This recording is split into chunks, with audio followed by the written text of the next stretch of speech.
Welcome back into the Daily Dose. I'm Jeff Hansen. The show is brought to you by Give'emHellBrigham.com and by CougarSportsInsider.com, part of the 24/7 Sports Network.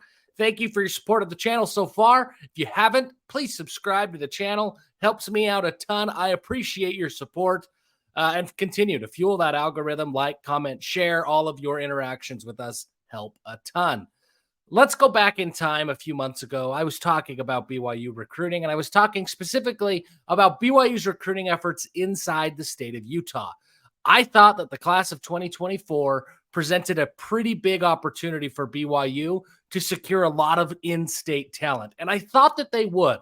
I thought that they would get a lot of players who are here locally that maybe in years past are leaving the state.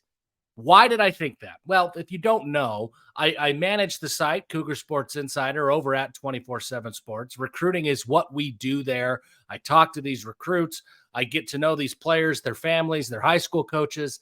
And I felt pretty confident that there was a group of players in the state of Utah this year who wanted to stay home. In the years past, BYU, not only are they competing with Utah, but they're also competing with USC and Oregon and Washington and UCLA and the SEC and all these other schools who come to the Wasatch Front to recruit. I saw a bunch of players who wanted to stay home. Well, they do. They just aren't going to BYU. I also saw a coaching staff at BYU who is electric. They are motivated. They are energetic. Jay Hill has brought a new energy to the defensive side of the ball that frankly wasn't there before. Sione Pua, Justin Enna, Kelly Papinga, a lot of guys who are going to be relentless on the recruiting trail. That's still true, and they still are. The offense, they've already had that with Aaron Roderick. That's still true. The Big 12 is happening. BYU has a lot of momentum. They're coming off of a ton of wins. I mean, BYU's won 33 games since 2020. This is a winning program. Kalani Sitake's got this thing going in the right direction. There were a lot of things, really all of the ingredients to make up a solid in-state recruiting class were there for BYU, and I thought that the Cougars would be able to take advantage of that. But after Davis Andrews announced that he has committed to Utah last night, BYU's in-state recruiting efforts, at least in the top 10, they're not great. I got that wrong. I thought BYU would be able to capitalize because of all of these factors. And all of those factors are still true. And all of these recruits, so far at least, have wanted to stay home. But let's just take a look. Let's take a look at a really painful screen for BYU fans.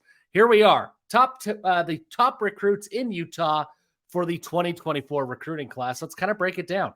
Isaiah Garcia, BYU never really had a chance with Isaiah Garcia. Once he blew up and got big, everybody thought he'd go out of state, Stanford, USC. Ultimately, he chose to stay home, but BYU was never a real factor there.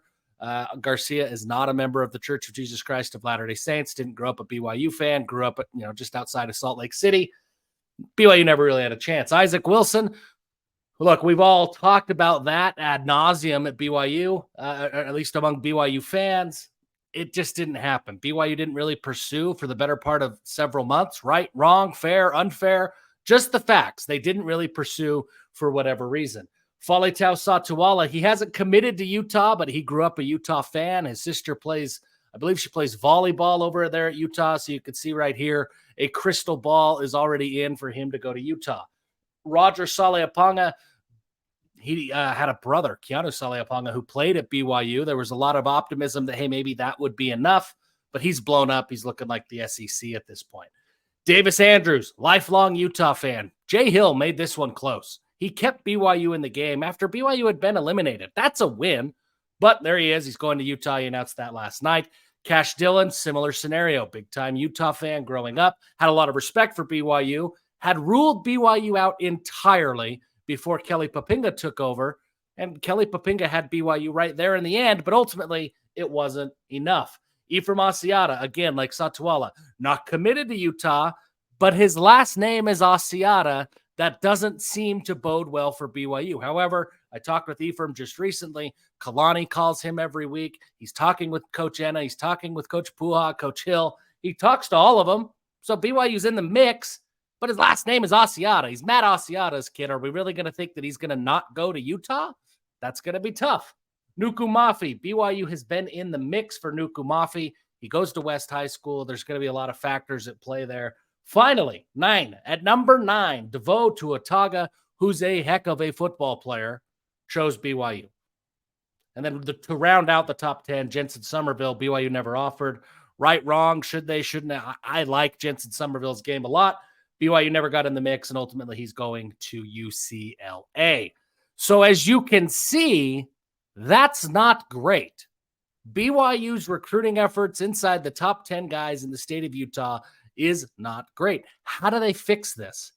Well, they got to keep doing what they're doing. I mean, that really is what it boils down to. They're not doing anything wrong to lose these guys to Utah. And that's the difference between 2024 and 2023. If you go back in time and you look at Smith Snowden, well, he didn't want to play for Elisa Tuiaki, period.